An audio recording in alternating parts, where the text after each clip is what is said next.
Okay, so this is our pitch on our performative documentary on betting shops.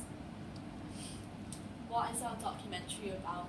Our documentary is about the betting shops in Formby and the effect that they have on like the generation that we're in and the society and what the complications of having 3 betting shops in a small space of like a little village is doing to like our society.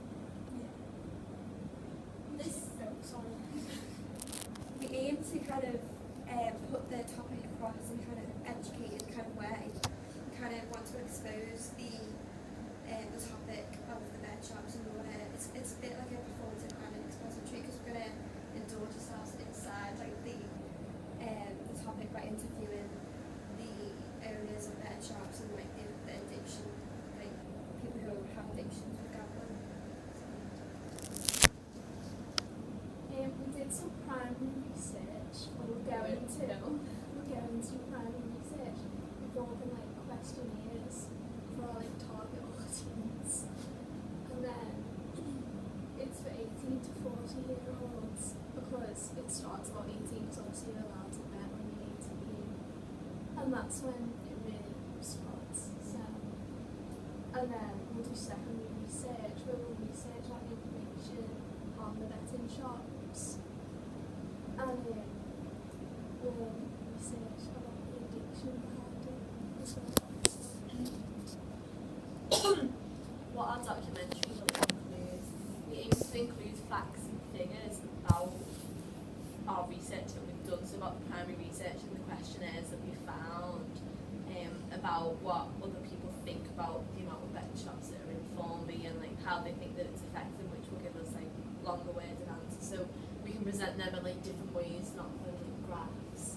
And then how does it affect our generation? What does this mean for the children that are coming into the betting shops, obviously, with like the money situation that can occur, and about how the industry is becoming larger, and obviously now it's on like you can bet on internet and You can get apps. yeah, you can get apps Like on your app store, and it's just everywhere. Like even if you're in a small town like Formby, like it's just like free and like a small radius of each other. Like it's like taking over like high streets.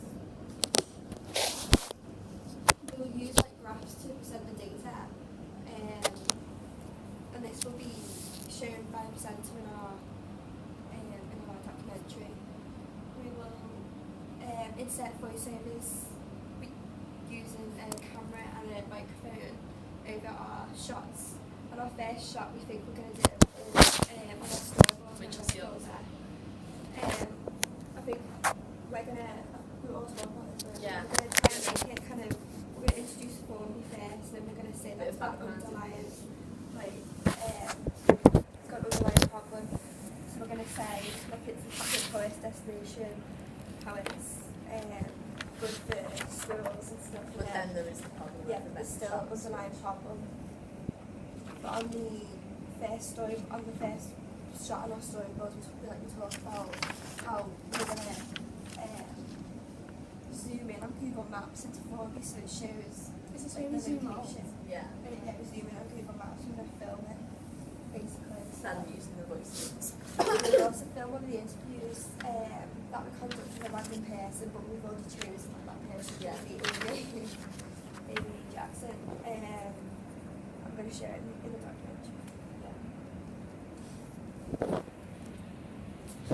There's 3 different betting shops in Formby, so often moving around them because it's such like a small area. I think it's a bit too many to have.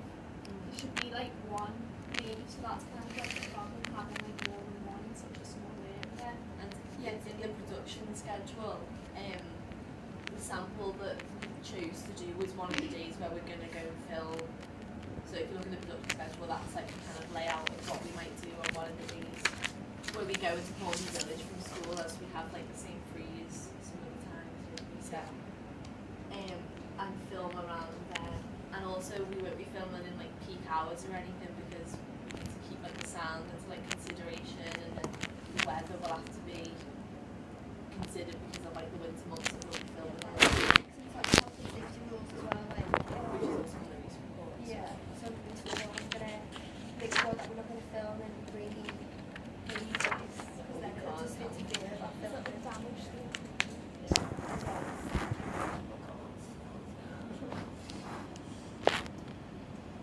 To make our documentary as professional as we can, we decided to get additional people to do voiceovers, so it's not just the same three voices, because obviously we want to concentrate on directing work and the editing as well, because that's where we want to start improving on. And having Because anyone can just like do a voiceover, so we don't want to do And if we have anyone else with us in the documentary, only one person needs to film, really. Yeah. So like sometimes maybe if I have a free and Aimee doesn't, like I can go out and film with someone. Yeah. Whereas Aimee can be doing like the editing to make Yeah. sure that. And then this is just the production schedule. So I've done the production schedule, which is just the example, like I said, about the one day that we'll go out and stuff. And then we'll include time slots, so then we can cut out bits which we don't really like need, that aren't really relevant. Because obviously there'll be probably a lot of pauses. So we'll just cut them out after we've filmed, so it's more like relevant to the subject, rather than just a still video. We'll also add editing as well, so it all kind of looks professional and it all made just like new to create it. So.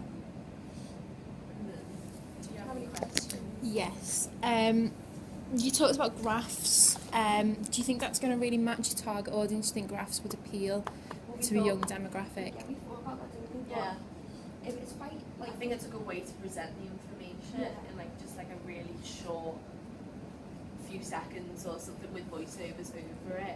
talking about it. Yeah. But like we didn't really think that we'd be interested in this topic, but now that we've researched it, it is really quite interesting because it's like the lasting lot to effects as cover well. as Like well. you Because get it's benefits. not just the shops, it's like it's on the internet as well. That was my second question. You were talking about a lot of, there's 3 shops, but, your generation are online gamblers. Yeah. So how are you going to link that to a sort of warning for your target audience? We could show the websites.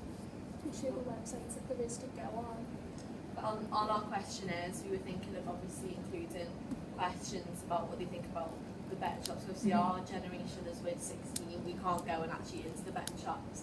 Yeah. But it is aimed at 18 to 40-year-olds, and we thought that we'd also have like questions about what they think about. There's always like ads on like social media about betting shops. And plus also William Hill sponsors football as well, so that kind of links into the young boy generation.